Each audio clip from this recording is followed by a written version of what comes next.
Dans cette vidéo de démonstration, nous allons vous guider à travers l'exécution de notre atelier sur Odoo version 17.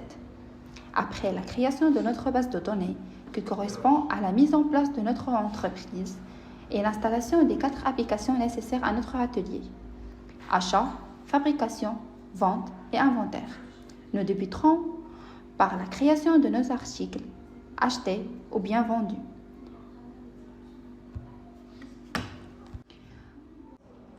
Pour ce faire, nous accéderons à la section Inventaire, puis Produits, où nous avons créé le premier article, en l'occurrence le moteur. On clique sur Nouveau, après on écrit le nom de produit. Le produit peut être acheté ou bien vendu. Dans ce cas, cet article est acheté. Par la suite, on doit mentionner si l'article est stockable ou bien consommable. Il s'agit ici d'un produit stockable où on doit ajouter le coût, la référence et le code barre.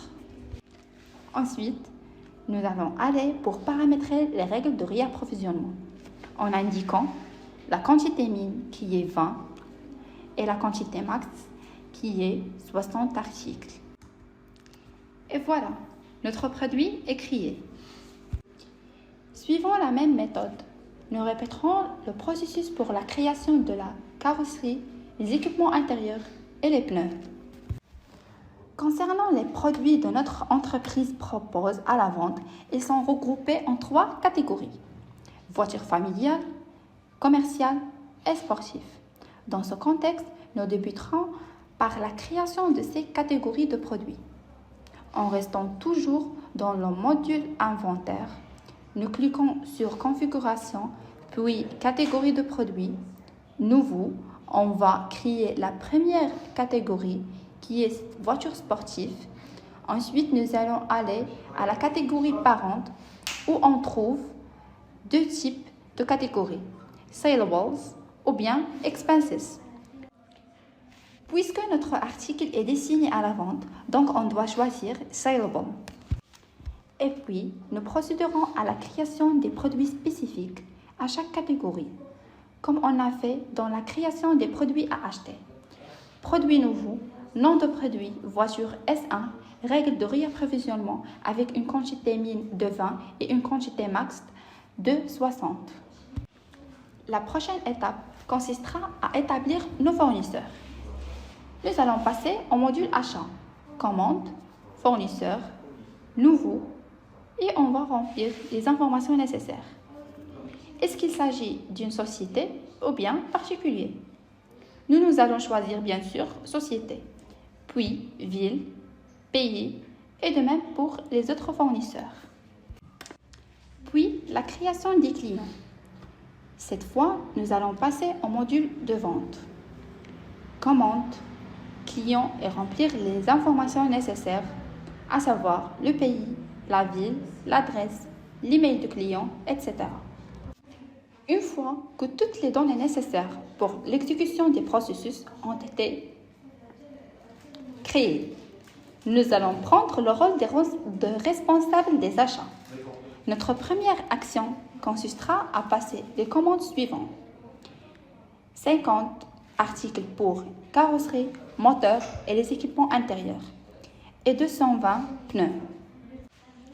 En restant toujours dans le module achat, on doit déclencher une demande de prix.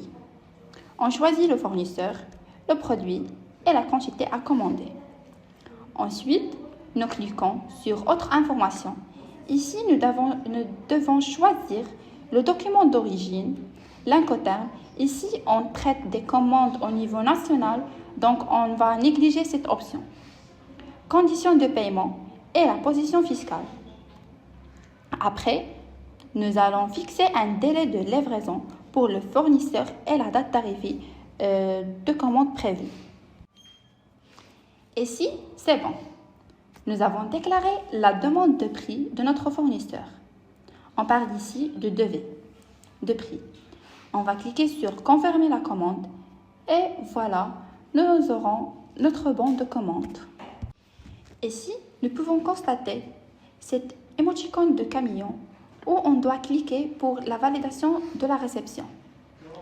Mais bien sûr, Cette opération est dédiée au gestionnaire de stock. Donc, on doit se débarrasser de la casquette d'acheteur et aller au module inventaire, réception, cliquer sur la commande et valider la réception de nos articles. Et nous allons suivre le même processus pour les autres composantes de l'article. En qualité de responsable de la fabrication, la tâche qui nous incombe consiste à assembler 40 voitures. Chacune nécessite une carrosserie, un moteur et les équipements d'intérieur, bien sûr, et 4 pneus. Pour ce faire, nous accéderons au module fabrication, créerons une nomenclature fixant les dates de début et de fin de cette production et procéderons à la fabrication. À la suite de cette étape, nous nous rendons dans le module inventaire et constaterons une opération en attente au niveau de la section manufacturing. Par conséquent, nous procéderons à la validation de la production. La prochaine étape est de commercialiser 30 voitures auprès de notre client Automed. Pour ce faire, nous endosserons le rôle de responsable des ventes afin d'effectuer la vente de ces voitures. Nous allons aller dans l'application Vente, Nouveau, choisir le client. Et si nous pouvons fixer une date d'expiration, dans notre cas, il s'agit d'une voiture, donc on va négliger cette partie. Conditions de paiement également. En cliquant sur Autres informations, on trouve les mêmes fonctionnalités que dans l'achat. Incoterm, date de livraison. Ensuite, nous procéderons à la gestion de la livraison au sein de l'application Inventaire. Après la consommation des composantes, nous constatons que le stock des 3 composantes, carrosserie, moteur, équipement intérieur, est en dessous de stock minimum. D'où notre déclencheur de commande déclenche automatiquement 3 commandes pour les composantes avec leur valeur de stock maximum, à savoir 60 pour carrosserie, 60 pour les moteurs et 50 pour les équipements intérieurs. D'où nous sommes dans l'obligation de confirmer les ordres d'achat au niveau de l'application achat ainsi que la confirmation de la réception des produits au niveau de l'inventaire. Notons qu'un client a retourné 2 voitures en raison de non-conformité. Pour traiter ce retour, on va dans le module Vente, Commande, on clique sur Devis, après Livraison et puis Retourner et on mentionne la quantité à retourner. Puis, nous constatons que la quantité est ajoutée dans notre stock de voitures automatiquement.